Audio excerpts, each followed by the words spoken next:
I know there's a lot of y'all that are new to our channel. Welcome and thank you. And let us introduce ourselves.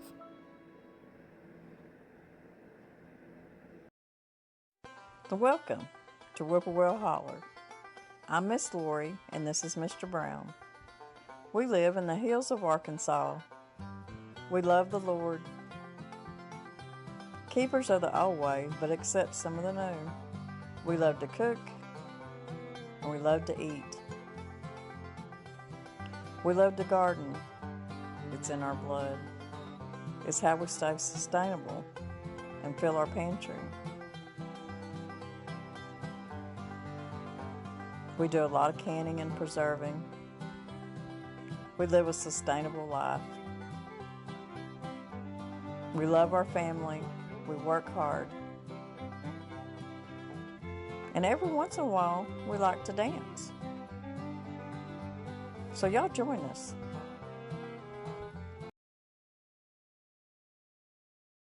I've been getting so many of these cherry tomatoes, so I've been bagging them up and putting them in the freezer. Just like last year at this time, I made some really good tomato soup. So let's make some more, and we're going to can it up. Okay, after thawing them out, I'm just going to put them in my slow cooker. And I don't know how many pounds or whatever. It's probably equals all to about 2 full quarts of my cherry tomatoes, maybe 2.5. And I'm just going to put a little salt and pepper. I'm not going to season it up very much. And I'm even going to put just a little bit of sugar in here. So as time goes on and as this cooks down, I'll taste it and see if it needs any more salt. Now I'm going to add something a little extra to it this time. I've got a bunch of squash coming out my ears too. So I diced up a bunch of my yellow squash. And I'm going to cook this down in the slow cooker with my cherry tomatoes. It's just going to bulk up my tomato soup really well. And you won't taste it. This is some vegetable bouillon. I'm going to put just a little bit in here. I'm not going to add any water to this because there's going to be so much juice come out of them tomatoes that I'm not going to need to add a bit of water to this. But I want just a little bit of stock to it. Okay, squash, tomatoes, a little bit of vegetable stock. It's on low for 8 hours. I may check it after 6 to see if it's good and done, till it's all tender and ready to can up. I just want to show you what my kitchen looks like about once every week when I go out and cut back some of the herbs out of the garden. We've got some basil, and we've got, this is black licorice, and just whatever I can get out of the garden. This right here is black licorice. This is got a licorice taste to it and smell. It takes the place of fennel, anise, and stuff like that you can cook with. But anyways, I'm just going to put this, I've washed it, and I'm going to put them up and let them dry. Now this is some that I've already dried. This is that black licorice after it's dried, what it looks like once it's dried. And I will mix a little just a little bit with my other seasonings, like when I make my Italian seasonings and stuff out of all of my homegrown herbs. I may just put a little bit in there. It's got kind of a licorice taste to it. But usually what I use this for is when I make my pasta sauce, homemade pasta sauce, I can put a little bit of this in there in place of fennel. And or I can use this in when I make my homemade Italian sausage or my homemade breakfast sausage, either one. I'm going to start out just putting them in some little jars. And when I start getting too much, I'll go ahead and grind it all up in my spice grinder. Now you can use the stems and the leaves both in this. If you use fennel in any of your cooking, or I don't know, I do. I use the fennel seeds and I kind of crush them up with my mortar and pestle and use it in my pasta, just like I do my oregano here. This is my oregano pot, and I dried some of my oregano, and I'm just going to add it to my little pot here. I keep this on top of my stove because I use oregano so much in so much of my cooking. This right here, you see the yellow blooms on that. This herb here is that's a sage.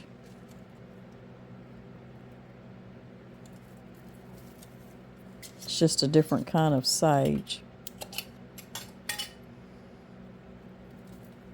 And I do use a lot of sage, and especially in the wintertime, and a lot of my cooking. But I'm just going to put the whole herb down into this jar. And like I said, when I get ready to really whiz all this up in my spice grinder, I'm going to chop up even the stems, not just the leaves. It smells so good.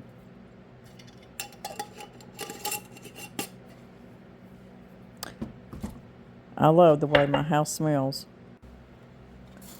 I love the way my house smells when I'm messing with my herbs every week, trying to get them dried and put up, and when they come fresh out of the garden.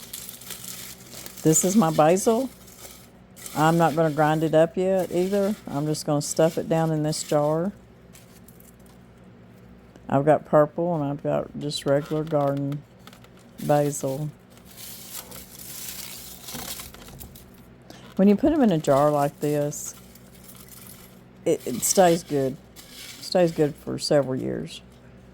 But I'm just wanting to get mine put up for right now till I decide to go ahead and make my spice blends, and then I'll probably do a video on that again and show y'all how to make all my different spice blends. It smells so good. So I label it and put my lid on it and put it on the shelf till I'm ready to blend them all up. Like I said, you can just leave it like this for several years and they'll still be good. And this is my fresh herbs. I'll probably leave them up here for about a week and make sure they're good and dry through and through before I put them up. I'll put the link down below for this drying rack. Okay, let's check our tomato soup. It's been 8 hours. I've been gone and I've been busy, and come in and the house is smelling wonderful. We're going to use my immersion blender, and we're just going to blend this stuff up. Now you can put this in just a regular big blender if you wanted to, processor. I'm going to try to get it blended up with this though. I want to make sure that I get it, all the squash and tomatoes pureed really good. Now my soup is still hot, so I have to be careful. But you can put this very carefully into a big blender if you wanted to. And I did taste it, and it has plenty of salt. I added just a little bit more sugar to it, only just to kindly ease off that acidity taste a little bit. Like me, and you're getting tons of cherry tomatoes out of the garden. And this time last year, I done a video making some of the best tomato soup out of all of them cherry tomatoes that I was getting out of the garden. And I done the same thing yesterday. But I canned it this time. I had enough that I could can it up to put some back for this winter. Because that's really when we like our tomato soup, is in the winter time with the grilled cheese or something like that. So what I done is every time I was bringing them cherry tomatoes in, I'd leave a handful out for us to eat, whether if it was on a salad or tacos or just anything like that. And then the rest of them I'd put in freezer bags and I stored them in the freezer. Well, my freezer's getting full of tomatoes, y'all, because I'm picking tomatoes every day. I'm putting them in gallon size. I'm talking about regular tomatoes, putting them in gallon size freezer bags, and I'm storing them in the freezer for right now.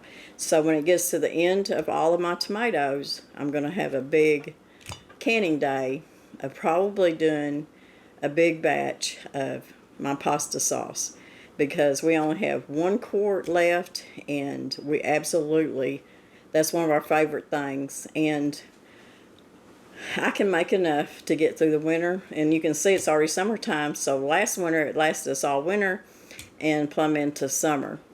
And so I could do some salsa, and I might do a little bit of salsa. We don't eat a lot of salsa, but when I do it this time, I might do it in just jelly jars, because that's just enough for me and Mr. Brown. I might do that with some of them. But most of them, I'm going to just do a big batch of my pasta sauce and put it up. So I've got freezer full of tomatoes right now. And the thing about it is when I take them out and they start to thaw, them skins will just come right off of there. I won't have to blanch them and, throw them in cold water and all that. But anyways, so I dug out my cherry tomatoes that were in freezer bags, and I threw them in my slow cooker, my little crock pot slow cooker. And I just seasoned them up with a little bit of salt and pepper. You can put any kind of seasoning you want in it. This is the thing about what we like about our tomato soup. We don't want it to taste like pasta sauce. We want it to taste like tomato soup. If y'all understand what I'm saying. We want to taste that richness of them fresh tomatoes out of the garden. I don't want it to taste like pasta sauce, because that's not what it is. And so salt and pepper, if you want to put a little bit of onion in it or something like that, but I didn't. I did put just a little bit of sugar in it. Not enough to make it sweet, just enough to help it just a little bit. But even after it had cooked on low for 8 hours all day while I was out and about doing my stuff, I come in, it was done, and I tasted it and needed more salt in it, a little more pepper. So you just have to taste it as you go. But the one thing that I did do different with this tomato soup is I'm also getting a bunch of yellow squash, and I've been putting it in the freezer, and we've been eating it, and I've been giving it away. But I had 2 of them sitting there, and I thought, you know what? I'm just going to dice them squash up, and I'm going to throw them in there with my tomatoes and let them cook all day and just bulk up my tomato soup with that squash. And it did. It cooked up really tender because I had diced it up really fine, or, in small dices.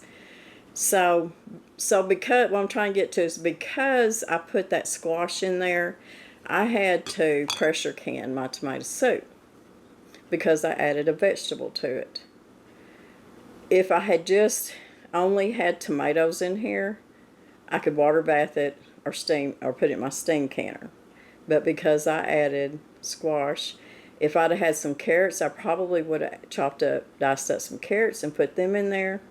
So because of the added extra vegetable, I had to pressure can it just to keep it safe. And I even added just a little bit of lemon juice to each pint too. It was like a half a teaspoon. And that's just to be on the safe side if you've added any kind of vegetable to your tomatoes or your tomato, soup or whatever. I know a lot of people are like, well, I add onions and peppers to my salsa, and I just, steam can or water bath it.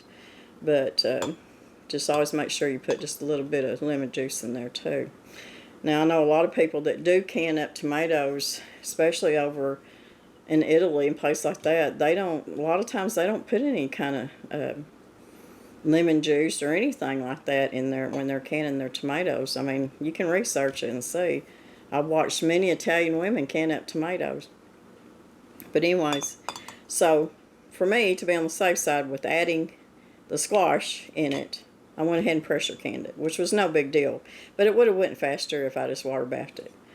But on the other hand, because I did not have a canner full, I had 5 pints, and me and Danny we ate a pint with some grilled cheese last night, and it was really good. I like doing my own refried beans. And usually what I do is when I cook up a big pot of pinto beans and whatever's left, a lot of times I'll just measure out a portion into a small freezer bag, and then I'll freeze them. And then when I want to make, and I'm in a hurry and I need to throw together some refried beans, I just take a bag out, thaw it out, throw them in my little cast iron skillet, a little bit of lard and a little bit of spices, and I've got some really good refried beans. I don't like store-bought refried beans. That's just me, but I just don't. I've tried all different kinds, and I just don't like them. So anyways, I thought, you know what? Since I don't have a canner full of my tomato soup, I'm going to go ahead and throw in some beans for my refried beans. Now, that being said, I had to pressure can these for 75 minutes because it's pints of beans. But it did not hurt my tomato soup to go over 60 minutes. I mean, that's just 15 more minutes, and they done just fine. So I done beans and tomato soup. My tomato soup was just in there a little bit longer, but it did not hurt it at all.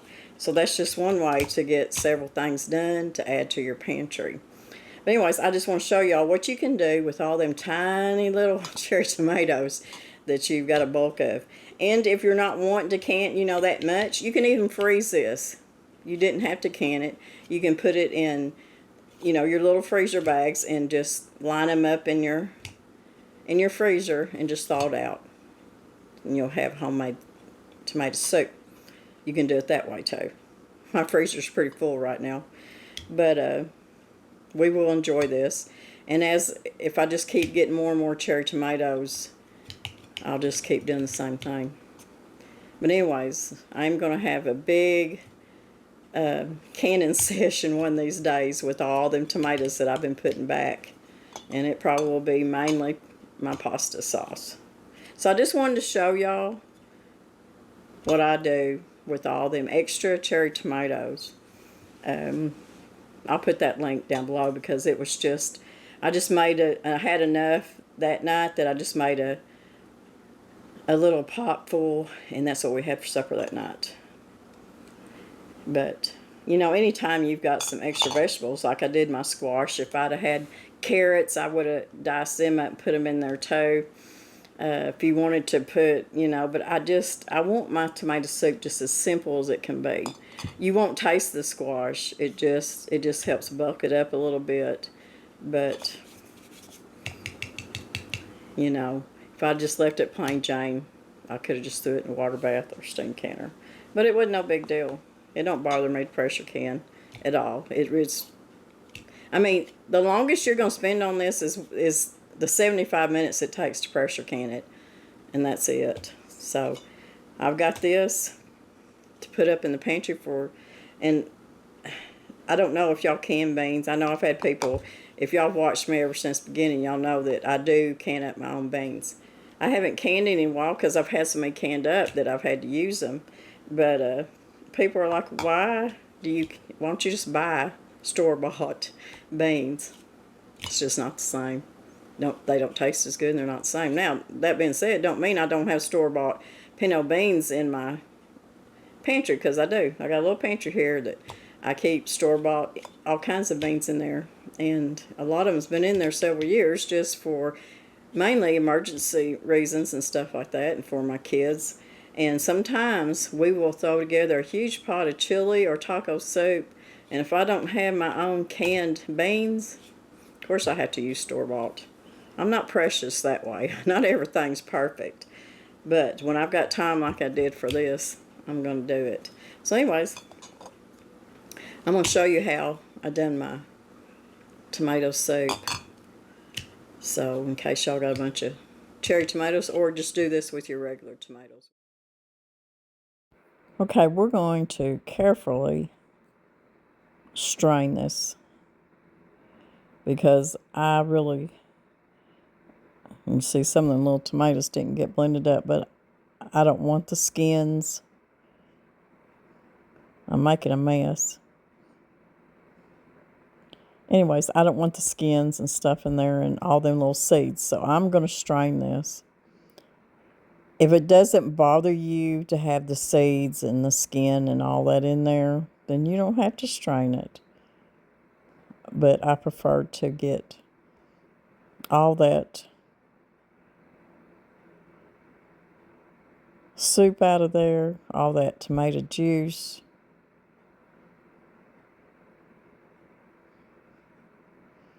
And try to keep as many of the seeds and all that out of it. Now I've got my pint jars in here in my canner, and they're getting hot. I got my canner on my stove. I got about 3 quarts of water in there. And I got about a tablespoon of vinegar because I have very, very limey water, which causes, like, that white residue on your jars.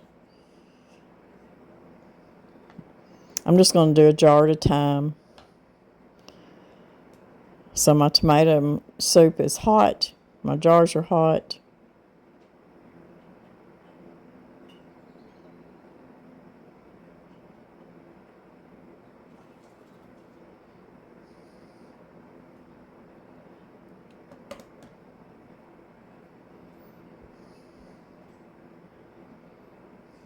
We're just going to be filling our pint jars up. A pint is plenty big enough for 2 bowls of soup during the winter time for me, Mr. Brown.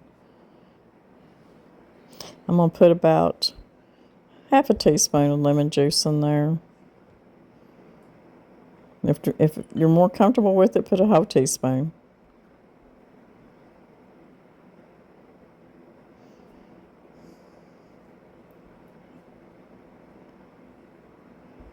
Okay, we're going to ladle our tomato soup in here. And it's still hot. People have been asking me where I got my glass funnel from, and like everything else, I'm going to get me a bigger ladle, y'all. That one's too little. Like everything else, I found it at the flea market. That's where most of my stuff really comes from. A lot of my kitchen gadgets and a lot of my stuff. Now I'm going to leave about 1 inch headspace with my tomato soup.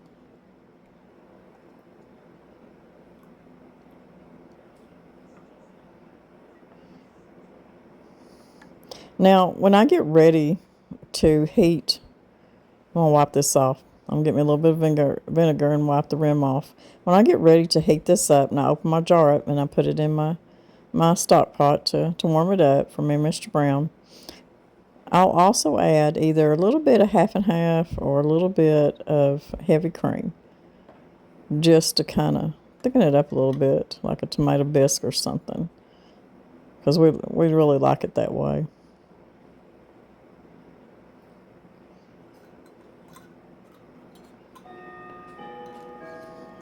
Just put your lid and your rings on there.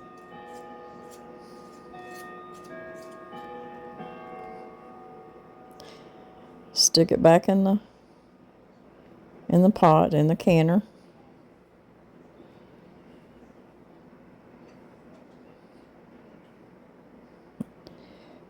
I'm going to get me another jar. Another hot jar. I'll turn this just a little bit so I'll quit making such a mess.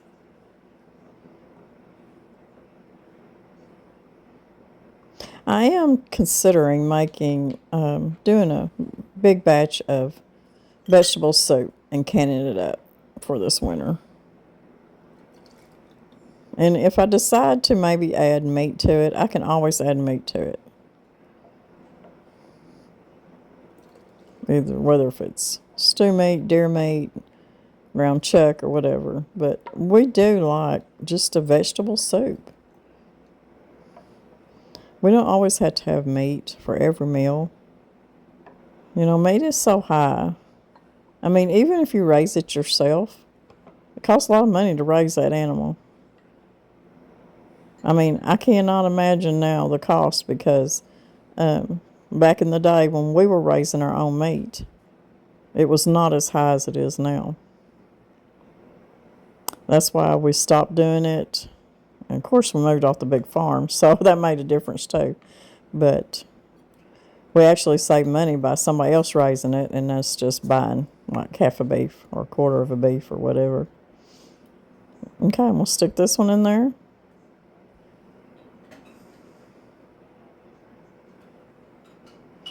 Get me another hot jar.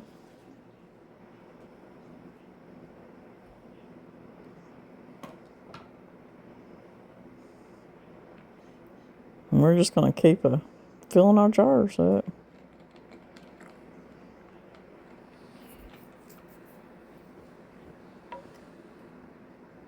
Usually if I make a vegetable soup, I'll just use peas and green beans and diced potatoes, onions, and carrots, and just stuff like that. You can even cut up some squash to put in your vegetable soup. You can put you some cabbage in there. It really sounds good. And you know, a lot of people don't eat soup in the summertime. I don't understand that, but a lot of people don't. They don't want soup or stew or nothing like that in the summertime. I like soup and stew anytime, but I guess it's a winter thing, really.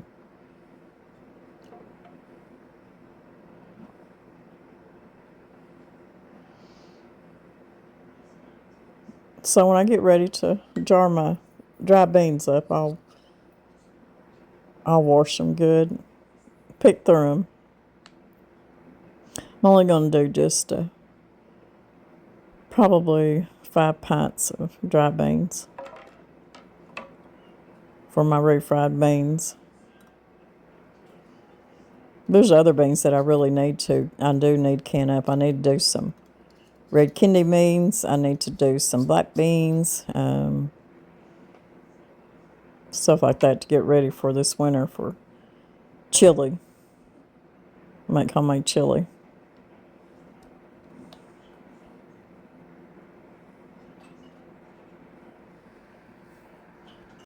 Okay, I'm going to get my beans in my pint jars. I'm going to put a teaspoon of salt in the bottom of each jar. Now, you don't have to put salt, or you can put just a half a teaspoon so you can regulate your salt intake.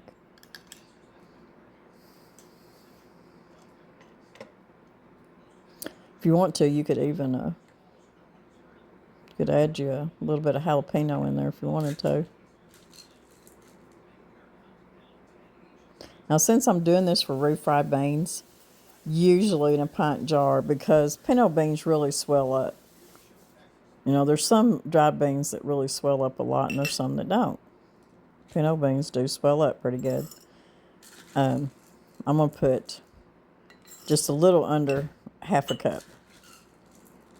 And even that's going to swell up quite a bit, which is fine. Like I said, this is going to be refried beans, so it's not like I'm going to want a lot of juice in it. And as long as they're pressure canned and your seals are good, your beans are going to be just fine.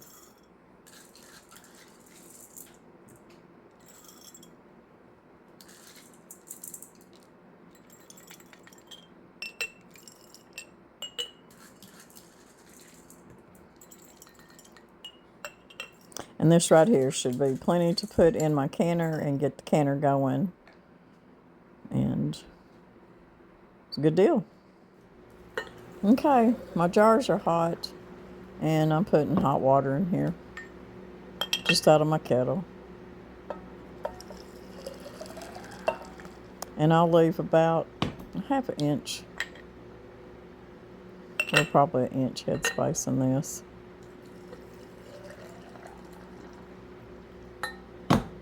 And like I said, these are going to swell up quite a bit. So if you're doing this and you aren't going to be doing refried beans and you want quite a bit, more juice in there, put 1/4 a cup of your pinto beans, your salt, half a thing, teaspoon or a teaspoon of salt, and leave about a half an inch headspace. And that should get you quite a bit of juice. Not as many beans, but quite a bit of juice.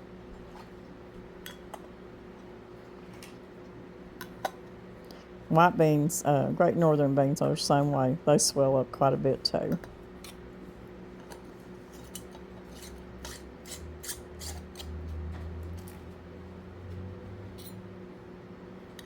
So we're going to put our rings on here and get them in the canner. I'm going to be processing these on 10 pounds of pressure. Whatever your pressure should be. Mine's 10 pounds for my area. And we'll be pressure canning for 75 minutes.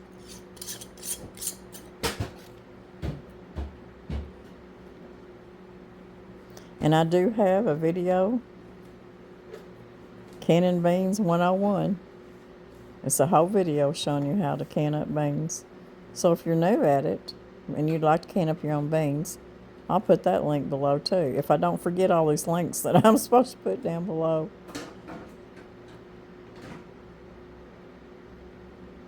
Get all my beans in here and get them canned up.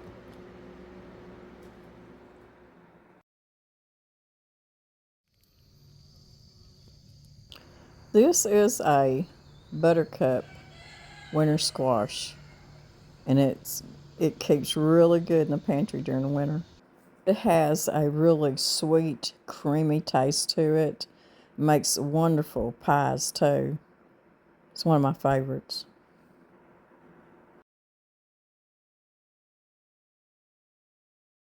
Let's make some French bread.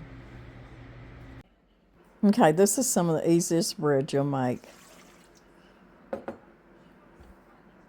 That was 2 cups of warm water. We need a tablespoon of yeast. You can use instant or you can use active, whichever you want to use.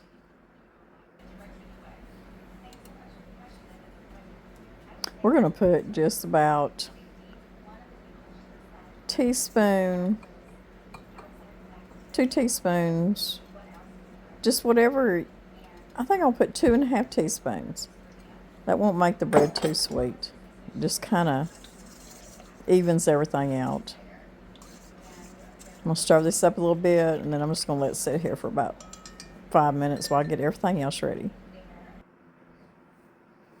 Okay. I'm just going to start out by adding 2 cups of, you can use all-purpose flour, you can use bread flour.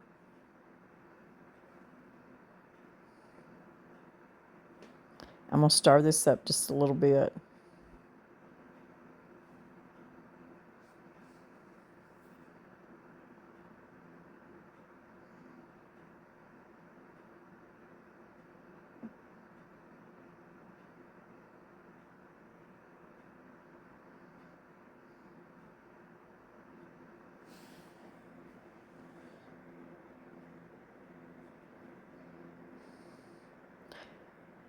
I'm just going to kind of scrape down the sides a little bit.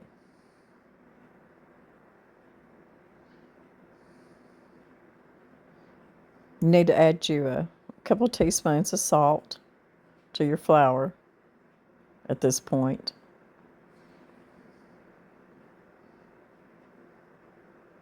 And I will have the recipe down below.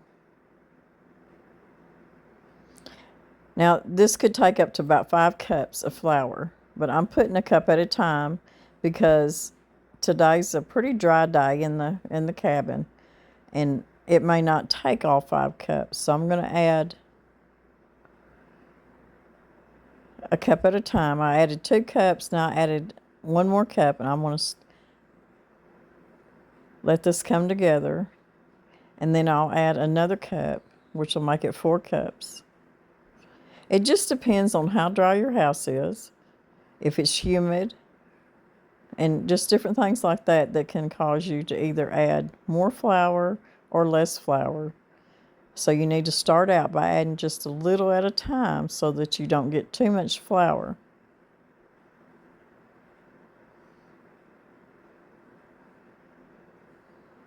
This bread is so easy to make.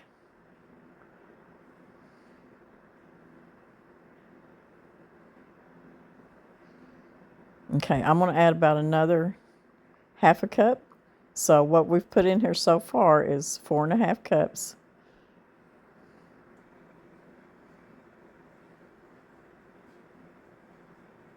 And the way it looks, that may be enough. So I'm going to let my dough hook bring all this together.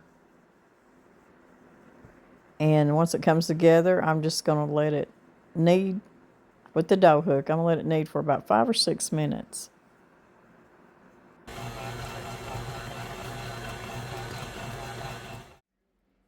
I'll let it knead for about 6 minutes. I put just a little bit of olive oil on my hand, and I'm going to bring my dough out. And this is a really, really good soft dough. It's not too stiff, but you see how it's not sticking all over my hands either. I'm going to put just a little bit more olive oil in my bowl, and I'm just going to plop my dough back down in here, cover it with a little bit more olive oil. Then I'm going to cover it up, and I'm going to let it, it's kind of warm in the house, so I'm just going to let it sit here. I'm probably going to get busy and probably let it rise for about an hour.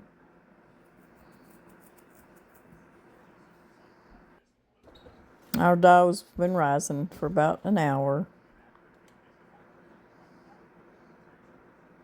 I'm going to punch it down. Now I'm going to make 2 different loaves. I'm going to make like a baguette-like loaf, and then I'm just going to make a regular loaf of, kind of like French bread that dough feels so good. Anyway, some French bread that I can make.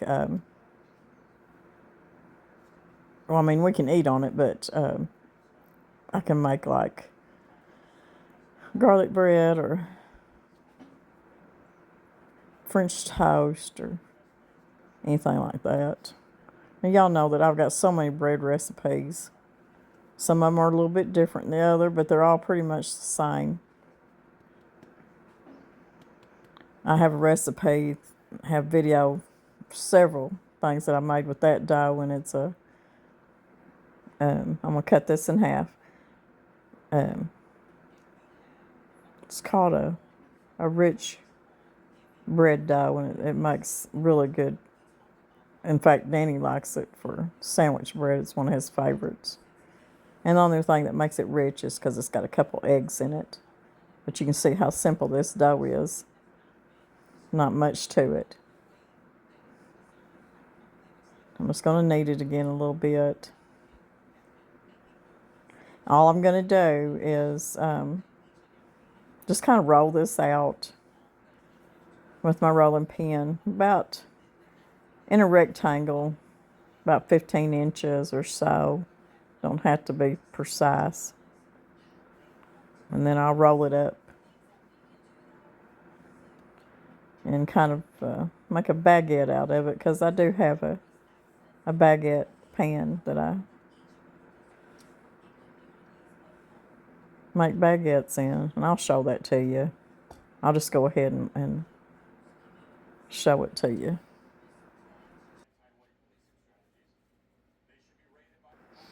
Okay, I'm just going to roll it up from the long side.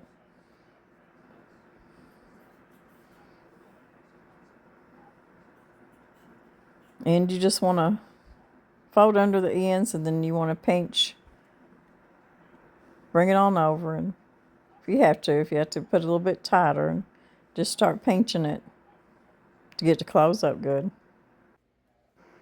What I like to do is just take the ends when I'm making kind of like a baguette and just kind of pull them out, pinch them at the end, kind of make them as even as possible. It's not going to be perfect. Okay, I'm just going to kind of bring my baguette up here, and I'm just going to cover it up and keep it where it rise just a little bit. I probably won't let this rise no more than maybe 30 minutes at the most,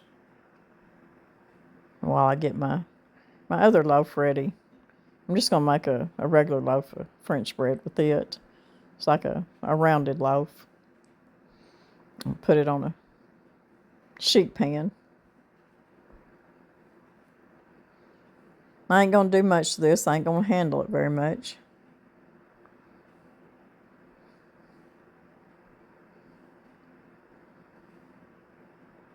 That's about all I'm going to do to it.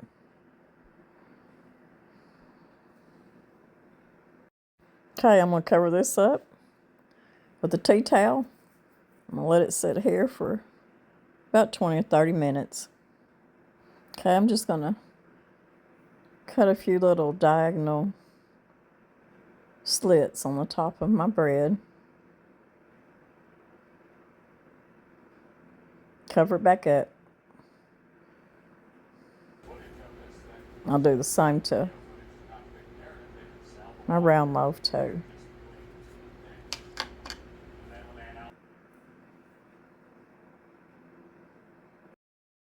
Okay, the bread has risen enough, and I've got a little bit of butter, and I'm just going to put a little bit of butter on top of this baguette. You can do olive oil. You can do a little bit of sweet milk, whichever you want to do. Now what I'm going to do is I've got some really coarse salt here, and I'm just going to sprinkle the top with a little bit of coarse salt. To me, that tastes really good. And I'm going to cook it on this baguette pan. Usually I have this full on about 400, probably for about 20 minutes. Okay, we're going to do our round loaf now, French bread. And I'm just going to put it on this sheet pan with some parchment paper. I've got me some more melted butter. In fact, I mixed it just a little bit of olive oil with it because I didn't have much butter left. I'm just going to brush the top of this with it. Now, if you wanted to, you could do a little bit of coarse salt on this. You could do a little bit of sesame seeds, or you could do some, just anything that you might want on top of your French bread, but it's going to be delicious just like this. So our 400-degree oven. And here we are. The bread is done. And it's so good, y'all. Y'all have to try this recipe. It's so easy, and you can use it for just about anything. Let's make a quick breakfast, y'all. We're not really wanting much. We're going to use some of that homemade bread and make what we call hens in a basket.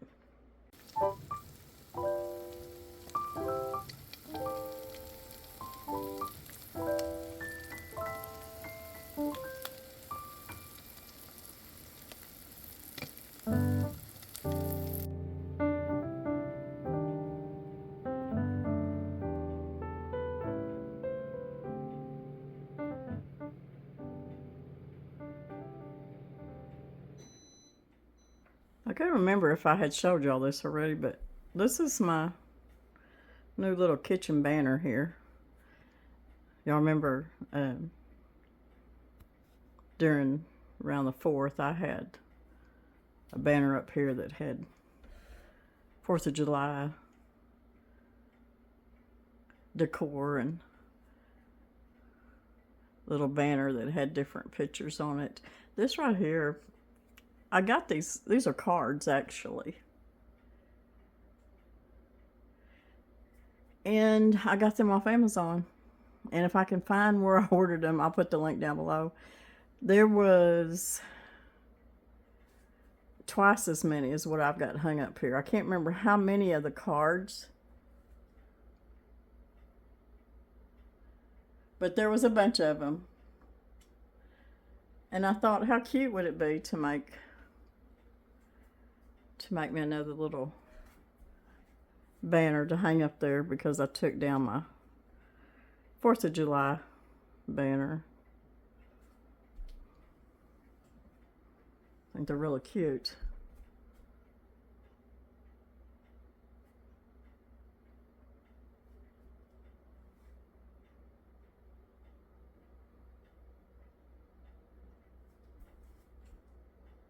Some of them look like the old-fashioned seed packets. Show y'all. what I done different here in the kitchen. And those of y'all that have been with me for so long, y'all know Miss Lori's always changing the kitchen around.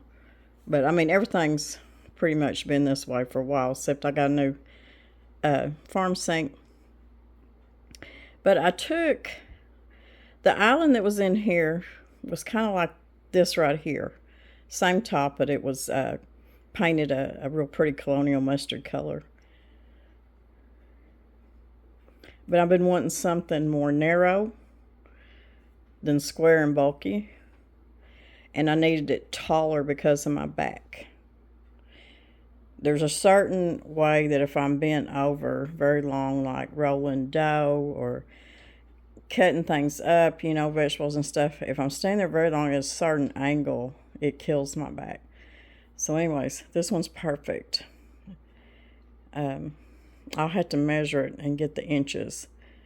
But what I done is my local flea market, Vintage Beetle, the Vintage Beetle in Imboden, Arkansas.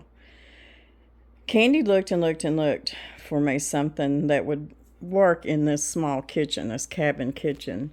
And she knew that I wanted to look old and I wanted it to just look a certain way. I don't want anything modern in here, or in fact, the older the better. But anyways, this was not a kitchen island. This was a work table, probably out in a shop. And of course, it had a bottom to it. 3 drawers that had just some old wooden knobs on it. But I got on Etsy and I found these cast iron pulls that look like the old-fashioned pulls that you would find on an old cabinet.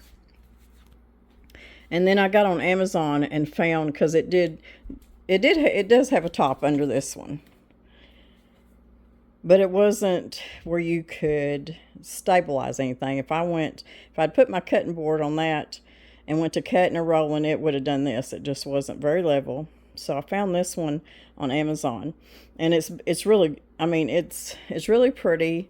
I did want the darker color because I'm kind of tired of all the light colors, and I don't like everything being matchy. And if you can't tell that from my house by now, but so I went with the dark. It was a little bit darker when I got it than what I thought it'd be, but that's fine, because with years of wear and tear on it and washing it, cleaning it, it's going to lighten up a little bit. This is called Butcher Block Island top or something like that. I'd have to look up the link. I think it's 1.5 inches. It's either 1 inch or 1.5 inches. I can't remember. And when I ordered it, because you can order it the length that you need it, it ended up being not fitting right. So what Danny done, and it didn't look right. It was 2 inches on each side, but it hung over and it just didn't look right. So Danny cut the ends off to make it fit better. And it's just the right width this way, that it doesn't take up a lot of room, because I don't have a lot of room in this little cabin. So anyways, it's nothing perfect, it's nothing new, and that's why I love it. Y'all know Miss Lori. I think sometimes I drive some people crazy because of it, but that's just who I am. That's my personality. The old ways, and I love primitive, I love old, and I like to take something and make something out of it that's useful. So it's got a bottom on it where I could put some of my old antique. I've got my Farkle, and I've got an old crock, and of course this is an old canner bottom here. I wish I could have found the top to it, but when you find them at flea markets or antique stores, it's hard to find one that's still got the top on it.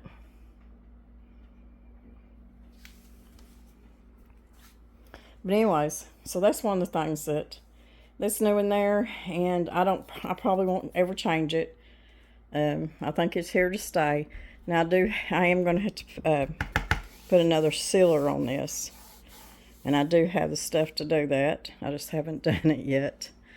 But anyways, so that's the one thing that's different in the kitchen now. And like I said, this is probably it. I won't, change it out anymore, I don't think. And yes, I've got dirty dishes from breakfast, and then I'm cooking Mr. Brown's supper and his mom some supper to send with him because he went to his mother's to take care of her. So I've still got dirty dishes. Right here is I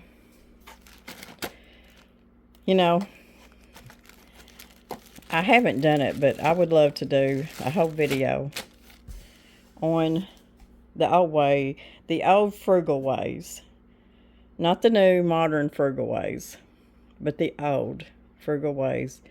And when I say that, people that had absolutely no money, and I'm not going to call it poverty, I don't like that word, but I have seen times that, more than once, that we had to use only what we had, and sometimes that wasn't very much at all. What you see right here ended up being a flatbread, but what it does is it turns into a cracker. Very good. 2 to 3 ingredients.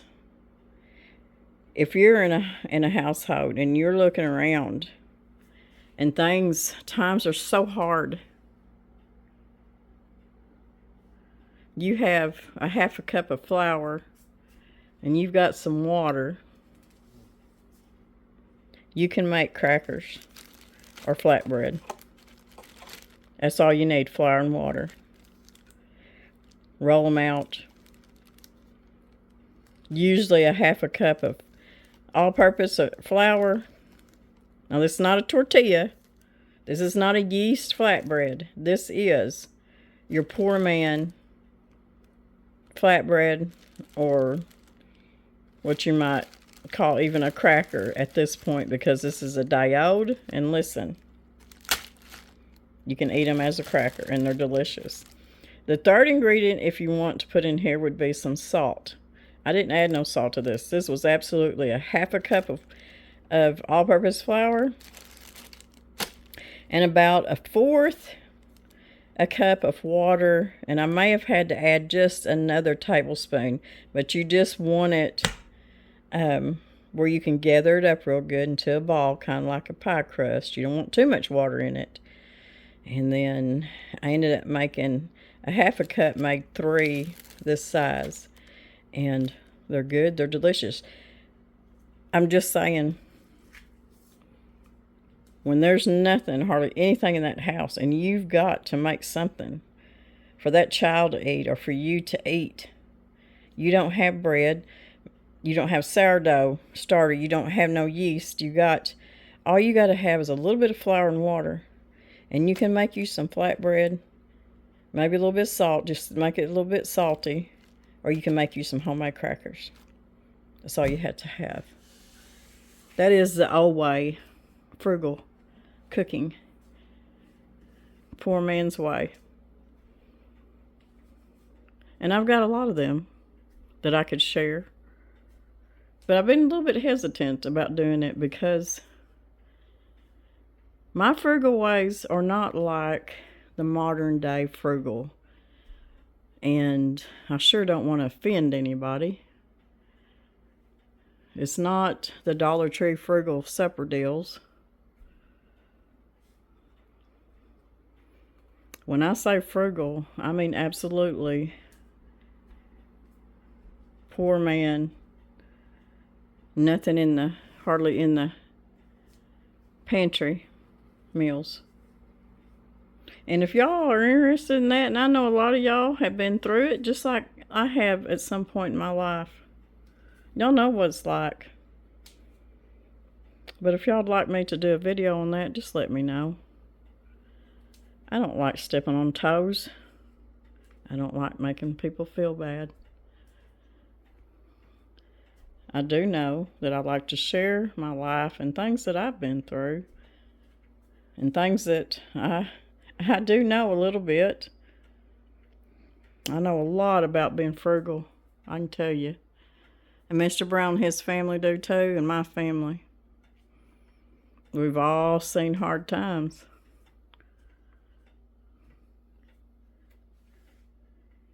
And if you want to know how to get through the depression, you need to sit down and talk to somebody that's been through it. Not somebody that thinks they know. You need to talk to somebody that's been through it. That's for sure.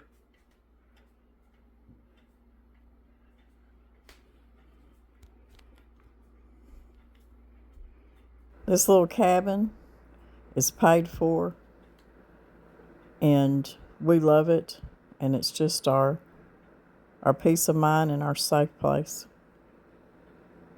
I know I have a lot of new subscribers, and I want to thank y'all so much for subscribing and joining my journey of just teaching and helping others, and just the journey of a homesteader that's done it all of our life, and just little things that we love to share with you that we either do now or we've done in the past.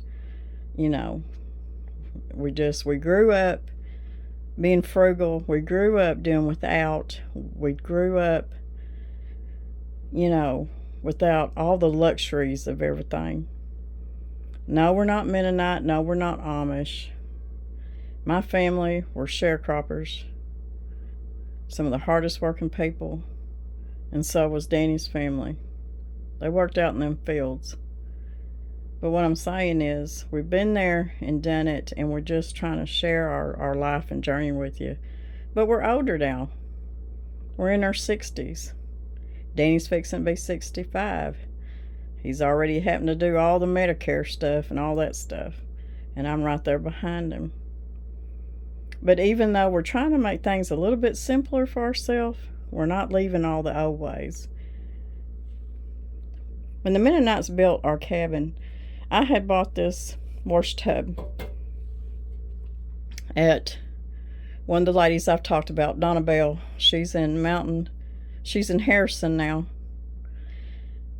I don't know how old this thing was, but it's still in good shape, and it's been here since we've been here. What's that been, 15? I don't know how many years now. I'm telling you, time's going by so fast. But this is in my bathroom, of course. And my bathroom, and I don't have a light on here, but this is my washroom. It's on now. This is my washroom when you walk in. So there's my washroom. And of course right here, for any reason that I need a big tub to be washing my clothes in, or in fact, I've washed several little babies in this wash tub since I've lived here. I've used this quite a bit because I can take this, if I've got something that's really stained up, if I've been without electricity for 2 days, or if for some reason we have to go off grid totally, I've got this, and I can fill this thing up with water and not have to be outside to wash my clothes. But I do have a video showing y'all a setup that I do have for washing clothes off grid outside, and I'll put that link down below if I don't forget. But that is, I don't know how long, you know, it'll last us before maybe it starts to rust out a little bit around the drain, but you know, maybe it'll last us a while. But I always keep a good washboard. I've got several washboards. Some of them are very, very old, but this one is the one I use. No, I don't come in here and wash all my clothes like this, because I do have a washer. Necessity, yes. If there's something I can't get a stain out, yes. And I even have the soaps that I need for it. so I'm always ready.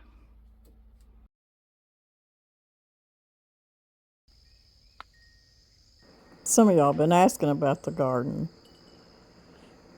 It's been a job, but we're keeping it. We're keeping it going even with this drought. The squash doing good. The okra is doing good. Okra likes hot, dry weather. Even after the groundhog eating it all the way down, it's come back, and we have several patches of okra that's doing well. My zinnias, the groundhog ate them down. They're coming back and doing good too, y'all. We're just being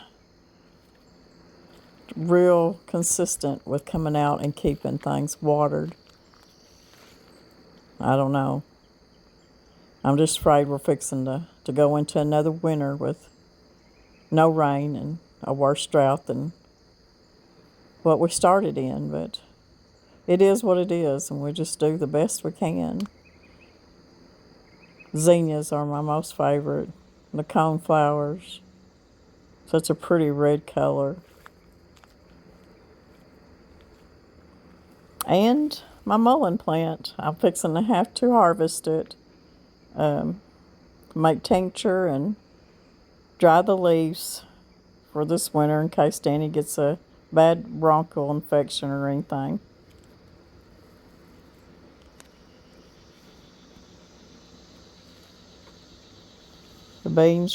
All the beans are still doing good.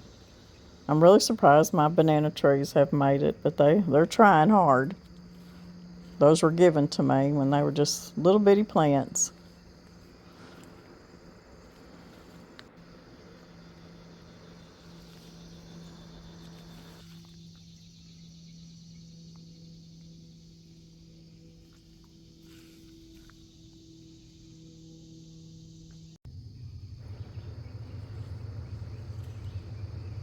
The green beans are just about done, but we're just going to let them, since I picked so many and put so much up, we're going to let them go to dry beans, shelly beans, and then I'm going to shell them, and then I'm going to can them probably or freeze them, one or the other. And all the squash plants that got ate down by the groundhogs, they've come back. The tomatoes are doing good, but it's not my best year for tomatoes this year. The bees are loving all the squash blooms. Making quite a bit of squash. Even though the groundhogs thought they would really do them in, I think they came back even better, to tell you the truth. This is just straight neck, and I've got some crooked neck yellow squash.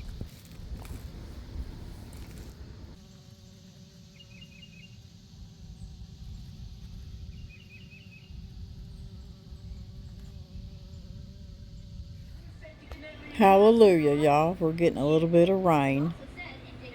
Not a whole lot, but we'll take whatever we can get. It's such a beautiful sight.